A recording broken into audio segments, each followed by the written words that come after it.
चलिए तो आपको सीधा लिए चलते हैं बरेली अधिवेशन, जहां पर मंच सज चुका है। साथ हम इस कार्यक्रम की शुरुआत करेंगे, क्योंकि किसी भी शुभ कार्य को करने से पहले भगवान का नाम ले तो वो कार्य शुभ ही शुभ होता है।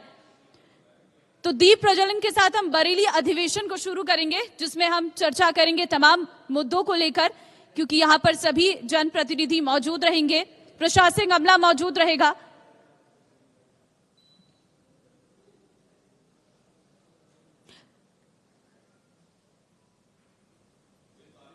तो तालियों के साथ इस कार्यक्रम की शुरुआत हम करेंगे, और क्योंकि दीप प्रज्वलन के साथ हम इस कार्य को शुरू कर रहे हैं, डॉक्टर सतीश महाना जी इस वक्त हमारे साथ मौजूद हैं, जिनसे चर्चा करेंगे तमाम मुद्दों को लेकर, उत्तर प्रदेश के विकास को लेकर, उत्तर प्रदेश के विजन को लेकर।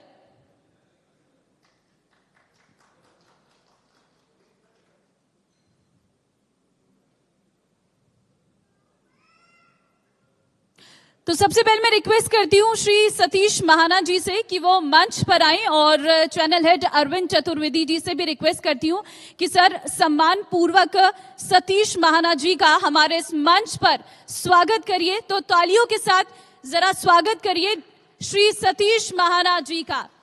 तो बहुत तालियों के साथ स्वागत। और यहां पर हम चर्चा करेंगे उत्तर प्रदेश के विकास को लेकर, उत्तर प्रदेश के विजन को लेकर। Over to you Arvind ji. पहले तो मैं विधानसभा अध्यक्ष जी सतीश महाना जी का धन्यवाद इसलिए देना चाहता हूं क्योंकि इन्होंने अपना कीमती समय निकाल के यहां पे आने का काम किया। मैं प्लीज सबको कहूंगा कि एक बार जोरदार ताली बजाए। दोस्तों के दोस्त हैं ये, आप सोच भी नहीं सकते कि किस तरह से मित्रता निभाने का काम सतीश महाना जी करते हैं, क्योंकि बहुत लंबी राजनीति है आपकी, और राजनीति में इन्होंने बहुत सारे कीर्तिमान स्थापित किए हैं। सर आप माइक ले लें तो फिर हम लोग जो है आपके कीर्तिमानों की बात करें। मैं चाहता हूं आप माइक ले लें। और मोबाइल एक ऐसी चीज है जो आखिरी मोमेंट पे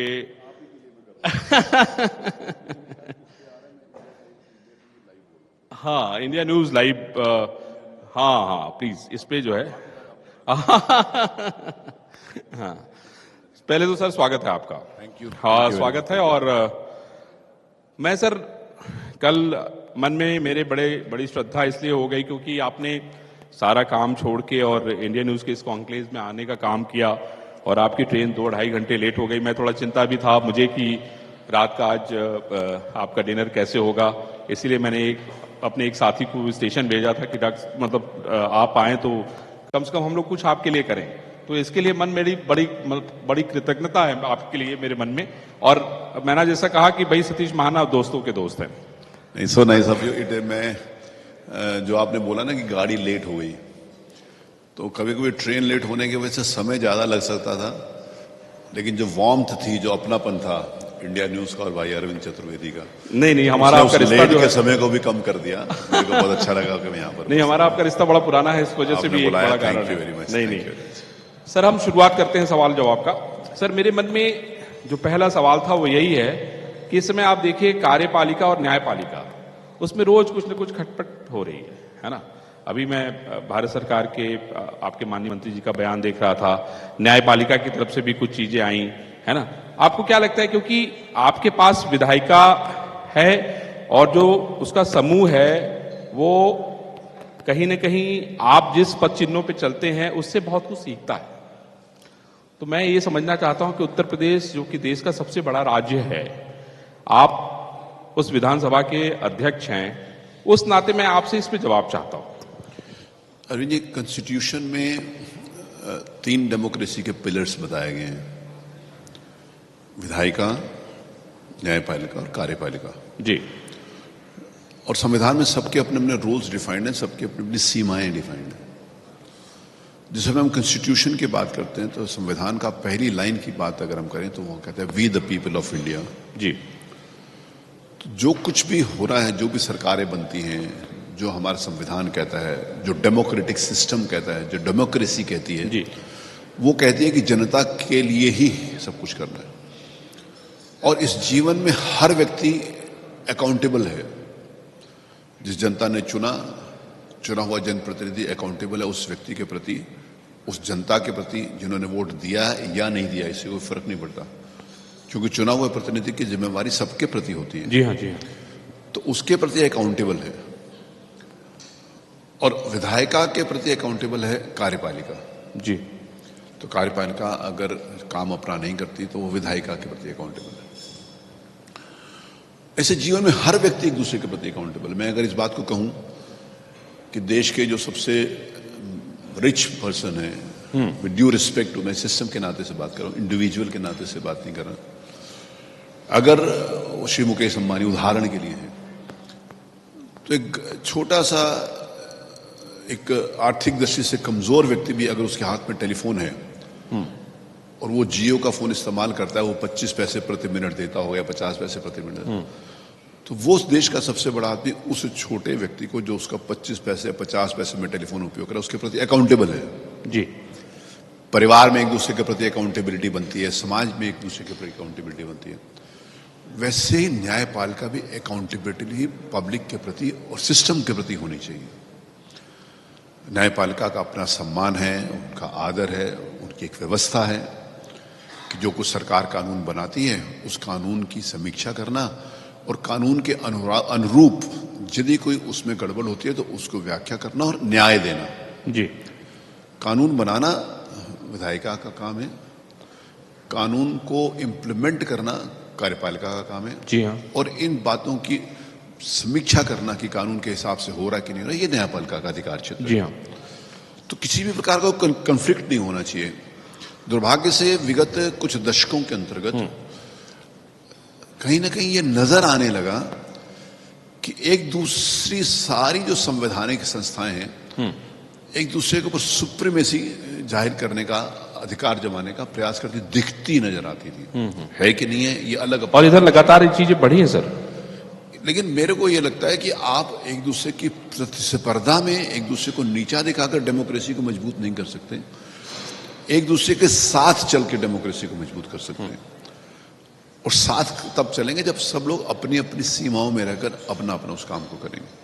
हाँ, लेकिन सर ये मान कौन रहा है, यही तो दिक्कत है। जैसे आपने सीमा लाई तब से कोई ना कोई बात निकल आई, और फिर वो बातें जब निकलती हैं तो दूर तलक जाती हैं, तो आपने देखा ही नहीं। कोई बात देखिए, वहां पर मेरे को भी नहीं लगता कोई कन्फ्लिक्ट है, विचार है, अपना अपना मत भिन्नता हो सकती है।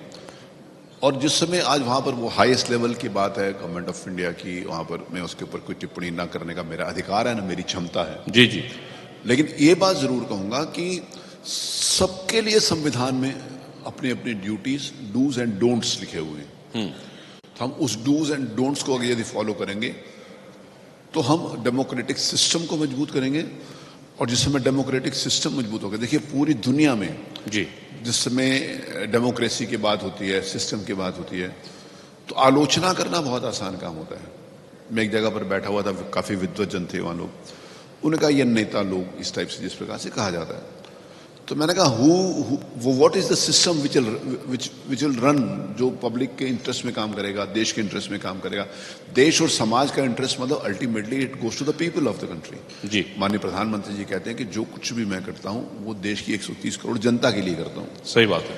तो जनता के हित में क्या है ये डेमोक्रेसी में लिखा हुआ है ना। तो डेमोक्रेटिक सिस्टम को एक दूसरे के साथ चलकर हम मजबूत कर सकते हैं, और डेमोक्रेसी जब कमजोर होगी तो सारा का सारा सिस्टम ध्वस्त हो जाएगा। इसके ऊपर बहुत गंभीरता के साथ चिंतन करने की आवश्यकता और उसके ऊपर काम करने की जरूरत। मतलब आपकी ये सलाह है कि चिंतन करिए, इसमें बहुत गंभीरता से सब लोग चिंतन कर रहे हैं, सब लोग चिंतन सबको कर रहे हैं। एक और हम लोगों ने अभी नजीर देखी, अभी हम लोगों ने देखा पूरे देश में वो और पूरी दुनिया में वो वीडियो, ये माइक नहीं, आपकी आवाज ज्यादा गूंज रही है, थोड़ा सा आप थोड़ा सा नीचे। अच्छा सॉरी, नीचे। हाँ, मुझे भी लग रहा है कुछ गूंज रहा था, माफ कीजिएगा। मैं सर ये पूछना चाह रहा था आपसे कि अभी हाल में एक नज़ीर पूरे देश के सामने, दुनिया के सामने पेश हुई। वो नज़ीर ये थी कि कुछ अफसरों ने कुछ ऐसे काम किए जिसकी वजह से विधायिका उसने उसको ठीक नहीं समझा, और उस मामले में आपने सबको तलब किया विधानसभा में, और विधानसभा में तलब करके उनको जो है आपने पनिश किया। मतलब उनको ये बताया कि भाई अगर तुम गलत करोगे तो उसका पनिशमेंट तुम्हें मिलेगा। ये हमने अपने जीवन काल में जब जब से मैं पत्रकारिता कर रहा हूं तब से तो मैंने नहीं देखा। इसके पहले एक मामले में मैंने वो आजम खान वाले मामले में देखा था, लेकिन उसमें कुछ शायद हुआ नहीं था। कुछ पत्रकारों को तलब किया गया था, बुलाया गया था विधानसभा में, मतलब नोटिस गई थी, शायद ऐसा था कुछ। मैंने आपको बताया अरविंद जी कि सबकी सीमाएं, कोई भी अपनी सीमा को उल्लंघन नहीं कर सकता। जी सर, जरा मैं चाहता हूँ केस के बारे में जरा विस्तार से बताइए, दुनिया देख रही है इस समय। नहीं, केस ऐसा मैं चाहता हूँ कि आपको क्यों बुलाने की जरूरत महसूस हो गई उन लोगों को? देखिए, कॉन्स्टिट्यूशन के सेक्शन 194 के अंतर्गत विधानसभा की कमेटीज और विधानसभा के अधिकारों को डिफाइन किया गया जी। कॉन्स्टिट्यूशन की सेक्शन 311 इस बात को डिफाइन किया गया है कि कार्यपालकों को किस प्रकार से काम करना है, वहां पर भी लिखा हुआ है। ठीक है सर। विधानसभा की एक नियमावली है, प्रिविलेज क्वेश्चन कहते हैं, विशेषाधिकार की जिस समय बात करते हैं, तो वो विशेषाधिकार संविधान में लिखा हुआ, किसी व्यक्ति का नहीं है, किसी व्यक्ति के द्वारा बनाया हुआ। हम सबके लिए, इस देश की जनता के लिए, जनमानस के लिए संविधान ही हमारा धर्म ग्रंथ है, मैं कहूँगा। जी जी। देश को चलाने के लिए, जी, सिस्टम को चलाने के लिए। तो उसमें अगर उसका उल्लंघन हुआ तो उसकी एक कमेटी होती है, विशेषाधिकार समिति, उसके ऊपर वो चर्चा करती है, सबको अवसर देती है अपनी बात कहने के लिए, साक्ष्य मांगती है। तो इसमें साक्ष्य मांगना, अवसर देना, उसके बाद फिर कमेटी किसी निर्णय के ऊपर पहुंचती है, और निर्णय के ऊपर जब कमेटी पहुंचती है तो वो विषय विधानसभा में सामने प्रस्तुत किया जाता है। इस प्रोसेस में कितना दिन लगा सर? अब देखिए, लगना तो बहुत कम समय चाहिए। ये 2004 का केस था, 2004 का, और 2023 में आकर उसको किया गया, लगभग 19 सालों के बाद। उसके लिए इच्छा शक्ति चाहिए थी उसको पनिश करने के लिए। भाई देखिए, जोरदार ताली बजाइए, बहुत बड़ी बात है ये कोई साधारण बात नहीं है। 2004 का मामला चल रहा था और 2023 में फैसला तब हुआ जब महाना जी उस सीट पे बैठे हुए थे, और वाकई ये बहुत बड़ी बात है। उसके लिए इच्छा शक्ति चाहिए, और वो महाना जी जैसे जो पॉलिटिशियंस होते हैं, उन लोगों के काम से जो तस्वीर निकलती है वही देश और दुनिया को सिखाती है और बढ़ाती है। सर नहीं, उसमें मेरा कोई व्यक्तिगत नहीं, बहुत मेरा मैंने कहा इच्छा तो शक्ति बहुत बड़ी चीज होती है सर। मैंने कोई भी ऐसा उसमें काम नहीं किया कि हम किसी को, भाई मैंने कहा, हम किसी को अपमानित करने के लिए या किसी को नीचा दिखाने के लिए कानून नहीं बने हुए। मेरा सवाल सिर्फ इतना सर कि 2004 से कोई केस चल रहा है, 2004 से कोई केस चल रहा है, और 2023 में अगर उस पर आप कोई निर्णय करते हैं तो ये कोई अपने आप में छोटी बात नहीं है ना सर।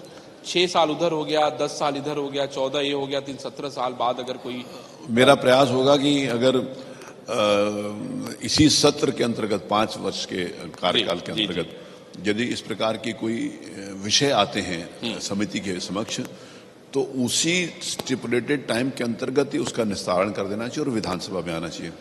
और विधानसभा में कोई निर्णय लिया जाता है तो वो विधानसभा के अध्यक्ष का ही सिर्फ प्रीव्यू नहीं होता, विधानसभा के सारे सदस्यों का। जिस समय कोई निर्णय लिया गया, जिस समय कोई आदेश दिया गया, चाहे वो सजा से संबंधित हो, चाहे, तो उसमें विधानसभा की कंसेंट लेनी जरूरी होती है। विधानसभा के स्पीकर को कुछ अधिकार हैं, लेकिन सबसे बड़ा हाउस है, और हाउस की सहमति होती है। जो भी आपने उस प्रोसीडिंग को यदि देखा होगा तो हर विषय के ऊपर हाउस की कंसेंट ली गई। जी जी, कि ये हाउस के सारे सदस्य इसके पक्ष में हो, हाँ कि नहीं। तो वो ultimately that is not only one individual, the speaker of the house, it is the system and whole of the house is involve into it. सही बात। तो विधायिका का ये अधिकार भी है, ये लोगों को पता रहना चाहिए हर क्षेत्र के अंदर, और वो इस बार जो है वो लोगों को पता चला में हुआ। बहुत बढ़िया सर। एक और सवाल। हाँ सर, मेरा एक सवाल ये है, आपका बहुत लंबा राजनीतिक कैरियर है, लगातार आप कानपुर से जीतते आए हैं, मंत्री रहे हैं, अब आप विधानसभा अध्यक्ष हैं। एक आम जनमानस के मन में जो सवाल होता है, जब आप विधानसभा अध्यक्ष की कुर्सी पर बैठते हैं तो किस तरह से एक संतुलन बनाने का प्रयास करते हैं, क्योंकि आपकी भूमिका जो है पक्ष के लिए भी है, विपक्ष के लिए भी है, तो वहां पर बैठकर क्या चलता है मन में? क्योंकि आप तो प्योर नेता व्यक्ति हैं, और वो इतनी लंबी राजनीति है। प्योर नेता और इनप्योर नेता का नहीं है। उसका प्योर नेता का मतलब है कि वो हर जगह पॉलिटिक्स के बारे में सोचता है। जैसे अब आप यहाँ आए, वहां रुक गए, और कोई बात रही होगी तो चारों लोगों ने कान लगा के बात करने के बाद मैं इंतजार करता रहा। मैं सोचा कि महाना जी बस आ रहे हैं, हम लोग अभी गले मिलते हैं, तो मैंने देखा कि रुक के कोई नेतागिरी की बात रही होगी तो आप लोगों ने आपस में कर ली, तो मैं इंतजार करता। देखिए, जिस समय जो स्पीकर का पद है जी, स्पीकर का पद एक पॉलिटिकल पद है कि हम सबके लिए बराबर हैं। स्पीकर की जिम्मेवारी है कि जो सरकार की पॉलिसीज हैं, जो सरकार के बिल्स हैं, उसको जनता के हित में पास कराना। सरकार का ये अधिकार है कि सही तरीके सरकार से के सुचारू द्वारा रूप से किए गए सदन काम चले। जनता के बीच में चलें, अच्छी पॉलिसीज बने, अच्छे कानून बने, अच्छा इम्प्लीमेंटेशन हो। गवर्नमेंट का ये सोच है और रहनी भी चाहिए कोई भी गवर्नमेंट। विपक्ष का ये अधिकार है कि सरकार के द्वारा किए गए काम को एक सकारात्मक आलोचना करने का विपक्ष अपनी जगह काम करता है। हम भी विपक्ष में रहे हैं। मैं 8वीं बार MLA बना हूं, तो मैं 5 बार मैं भी विपक्ष में रहा हूं। विपक्ष में रहकर हमें अपनी बात कहने का अधिकार है, लेकिन वो अधिकार किस सीमा तक है, किस वे में है, अपनी बात संवैधानिक संस्थाओं में किस तरीके से कही जाए। बात कड़वी किसी को लग सकती है, लेकिन बात अभद्र नहीं होनी चाहिए। दोनों बातों में अंतर होना चाहिए। तो मेरी जिम्मेवारी, अध्यक्ष के नाते से मेरी जिम्मेवारी ये होती है कि मैं सरकार की बात, सरकार को पूरा अवसर मिलना चाहिए अपनी बात कहने का, विपक्ष को पूरा अवसर मिलना चाहिए। उसमें सुझाव भी बहुत सारे विपक्ष के द्वारा लिए जाते हैं और मैंने कई अवसरों के ऊपर देखा है कि माननीय मुख्यमंत्री जी के द्वारा भी और अन्य माननीय मंत्रियों के द्वारा भी अगर विपक्ष की तरफ से कोई सुझाव आए हैं तो उन्होंने उसका संज्ञान लिया और उसको अपने कार्यशैली में, अपनी कार्य योजना में उन्होंने सम्मिलित भी किया। तो ऐसा नहीं है कि अगर कोई विपक्ष बात कहता है जो पर्पसफुल है, जनता के हित में है, सरकार उसको नहीं सुनती। सरकार उसको सुनती है। स्पीकर की यह जिम्मेवारी होती है। मैं कई मंचों के ऊपर इस बात को कहना चाहता हूं, मैं फिर दोहराना चाहता हूं कि मेरे से आप जैसे किसी एक मित्र ने टीवी शो पर पूछा कि आपके कितने MLAs हैं, तो मैंने कहा मेरे 403 MLA हैं। उसने कहा नहीं मैं आपके कितने हैं, मैंने कहा मेरे 400 हैं। उन्होंने कहा नहीं मैं आपके पूछ रहा हूँ। क्या बात। तो मैंने कहा योगी जी के, आदरणीय श्री योगी जी के, मुख्यमंत्री जी के 255 MLA होंगे, श्री अखिलेश यादव जी के 111 होंगे, किसी के 8 होंगे, किसी के 12 होंगे, मेरे 403 है। क्या बात। जब मैं 403 MLAs की बात करता हूं तो इधर भी मैंने माननीय नेता प्रतिपक्ष को भी, श्री अखिलेश यादव जी से भी ये कहा कि आपको अपनी बात कहने का पूरा अधिकार है, मैं आपको पूरा समय दूंगा। और यंग MLAs को मैंने ये बोला, यंग MLAs को मैं एक बात और कहना चाहता हूं सभी सदस्यों के लिए, विधानसभा के सभी सदस्यों के लिए, कि जनता आपको बहुत माइन्यूटली वॉच करती है। अब इलेक्ट्रॉनिक सिस्टम का जमाना है, यूट्यूब के ऊपर हमारा लाइव जाता है, टीवी लाइव उसको दिखाता है, तो जनता देख रही है कि आप वहां पर क्या कर रहे हो। जनता ने आपको इसलिए चुना है कि आप जनता की आवाज को विधानसभा में उठाओ। जनता ने आपको इसलिए नहीं चुना कि आप राउडी होकर वेल के अंतर्गत आके अपनी बात को, कभी कभी ऐसे अवसर आते भी हैं। हाँ। ऐसा नहीं है कि वो नहीं आते हैं, हम भी थे, आते थे, अभी भी आते हैं, लेकिन उस अवसरों की उस सीमा तक होना चाहिए। हम ऑनरेबल गवर्नर के प्रति ये बॉल फेंकें तो वो अच्छी बात नहीं है। हम अपनी बात कहें, हम वेल में भी आते हैं, वेल में आप आकर अपनी बात कहकर आप अपनी बात चले जाइए, आपका विरोध प्रदर्शन हो गया। तो वो मुझे लगता है कि जो नया विधायकों का एक समूह 403 के नाते से मैं कह रहा हूं, अब ये अपने क्षेत्र की जनता के प्रति कमिटेड हैं और कॉशियस भी हैं। कॉशियस में शब्द इस्तेमाल कर रहा हूं कि ये देखते हैं कि नहीं हम कोई ऐसा काम तो नहीं कर रहे कि जिससे हमारे क्षेत्र की जनता हमारे को अच्छा ना करे। तो विधानसभा में इस एक साल के अंतर्गत विधानसभा में जो डिबेट्स होती हैं उनका स्तर भी ऊंचा हुआ। विधानसभा में विधायकों की प्रेजेंस भी बहुत अच्छी हुई है। विधानसभा में विधायकों का आचरण भी पहले से बहुत अच्छा और हुआ। आपने जो डिजिटल आने के साथ ही करवा दिया, उससे तो एक क्रांति, मतलब लोग एक स्टेप बहुत ऊपर चले गए। इससे देखिए, इससे डिजिटल कराने से, जैसे पहले डिजिटल नहीं था जी, तो कोई एक माननीय सदस्य ने कोई प्रश्न पूछा तो माननीय मंत्री जी उसका उत्तर देते हैं, तो उत्तर पूरा पढ़ते थे, तो फिर सारे सदस्य उसको सुनते थे, तो फिर वो हाउस की प्रॉपर्टी होता, फिर कोई भी सदस्य के ऊपर अनुपूरक प्रश्न पूछ सकता जी। जब मैंने ई विधान लागू किया, ई विधान माननीय प्रधानमंत्री जी का नेशनल ई विधान, नेवा उसको कहते हैं, ई विधान एप्लीकेशन, ये पूरे देश के सारे असेंबलीज को एक प्लेटफॉर्म के ऊपर लाने के लिए प्रधानमंत्री की बहुत महत्वाकांक्षी योजना है। तो जब हमने उसको शुरू किया, मुख्यमंत्री जी ने कहा हमारे को जितनी जल्दी शुरू करना, मैंने 1.5 महीने के अंदर उसको शुरू कर दिया। हाँ, बहुत ही। अब जब कोई भी प्रश्न आता है, वो प्रश्न और उसका उत्तर हर माननीय सदस्य की डिवाइस पर है, तो वो माननीय मंत्री जी को बताने की जरूरत इसलिए नहीं पड़ती क्योंकि सबके सामने है वो, तो सीधा सप्लीमेंट्री के ऊपर आ जाते हैं। तो पहले जो स्टार्ट क्वेश्चन होते थे, क्वेश्चंस के भी 2-3 कैटेगरीज होती हैं, तो पहले जो स्टार्ट क्वेश्चन होते थे वो 5, 7, 8, 10 आ जाते थे, लेकिन जब से ये नई विधानसभा और ये इस पे शुरू हुआ है, डिजिटल हुआ है, तब से 20 प्रश्न, पूरे के पूरे प्रश्न, मतलब 20 प्रश्न लगते हैं, सारे के सारे आने शुरू कर, इससे ज्यादा MLAs को उनके प्रश्नों का उत्तर मिल जाता है। मिनिस्टर्स को भी अपनी बात कहने का, उन प्रश्नों के माध्यम से उत्तर देने का भी अधिकार मिल जाता है, और जनता के बीच में सरकार और प्रतिपक्ष दोनों की बात पहुंचती है। बहुत बढ़िया। सर, मैं कभी कभी मेरे मन में ये सवाल आता है कि सतीश महाना जी का अब इतना लंबा पॉलिटिकल कैरियर हो गया, बहुत सारी इससे यादें जुड़ी होंगी आपसे। अभी आपको क्या लगता है कि ऐसा कौन सा लक्ष्य है जिसको आप करना चाहते हैं, जिसको लगता है कि नहीं अभी हमें बहुत कुछ करना है? देखिए, क्योंकि आप तो ऐसे व्यक्ति हैं जो बैठने वाले तो नहीं है। मेरा अब आज की डेट में मेरा एक मिशन है। वो मिशन ये है कि जो एक विधायिका की अनफॉर्चुनेट इमेज कई दशकों से बनी है कि जैसे मैंने ई विधान लागू करने के लिए जब फेसबुक के ऊपर आया तो 90% लोग उसके नेगेटिव कमेंट किया, ये विधायक ये क्या पढ़े लिखे हैं, इनको क्या मालूम कैसे चलाया जाता है। एक जनरल परसेप्शन, वो जानते नहीं है कि कौन विधायक है, वो जानते नहीं कि कौन है। मैं अब यहीं आपके बरेली की ही बात करूं, ठीक है। हमारे बरेली में से 5 डॉक्टर्स हैं, एक पीएचडी डॉक्टर हैं, डॉक्टर साहब बैठे हुए, और 4 जो मेडिकल फैकल्टी से डॉक्टर हैं। तो ये उस बैकग्राउंड से आते हैं। बहुत सारे इंजीनियर्स हैं, बहुत सारे डिफरेंट फील्ड से आते हैं, एग्रीकल्चर के नाते से जो लोग आते हैं। मैंने ग्रुप्स बनाकर सारे एमएलएस की मीटिंग करी, मैंने डॉक्टर्स की मीटिंग करी। मेरे पास मैं इस बार इसलिए आपके मतलब आप कुछ नया प्रयोग कर रहे हैं, ये बताना चाहता हूँ जनता के बीच में जो एक परसेप्शन है वो नहीं है, वो वास्तविकता नहीं थी जो 30 है। आज की डेट में मैं कहता हूँ मेरे पास 18 ऐसे डॉक्टर्स हैं जो सदस्य हैं विधानसभा के, एमएलएस की मैं बात कर रहा हूँ। 18 डॉक्टर्स जो एमबीबीएस हैं, एमडी हैं, एमएस हैं, यहाँ पर एमडी हैं, एमएस हैं, डॉक्टर मेरे सामने बैठे हुए जो विधानसभा के सदस्य हैं। माननीय मंत्री जी हैं, अरुण जी, ये स्वयं डॉक्टर हैं। सभी लोगों का नाम लूंगा तो समय लगेगा। मतलब आपने अलग-अलग ग्रुप क्रिएट कर दिया? मेरे पास हमारे पास 16 हैं जो टेक्निकल फील्ड से आते हैं, एमटेक हैं, बीटेक हैं।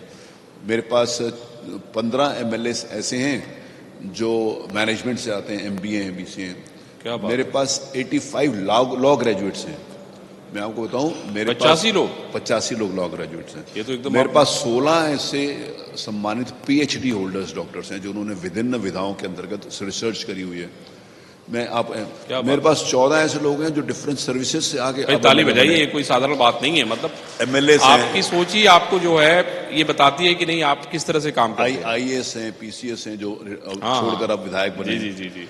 और मेरे पास एग्रीकल्चर फील्ड के अंतर्गत जिन्होंने सारी उम्र उसमें खपा दी और कृषि के बारे में उनसे कोई जानता नहीं, ऐसे एमएलए हैं। तो सर इससे क्या करने वाले हैं आप? मेरा मतलब यह है कि अगर जो पिछले कुछ दशकों के अंतर्गत ये इमेज टार्निश करने का प्रयास है, उस सिस्टम के अंतर्गत कुछ अच्छे लोग हो सकते हैं, कुछ खराब भी लोग हो सकते हैं, लेकिन पूरी की पूरी सिस्टम को विधायिका को ही कह देना कि विधायक का मतलब खराब बिना जाने हुए, ये नेगेटिवनेस, इसको हमारे को देखो।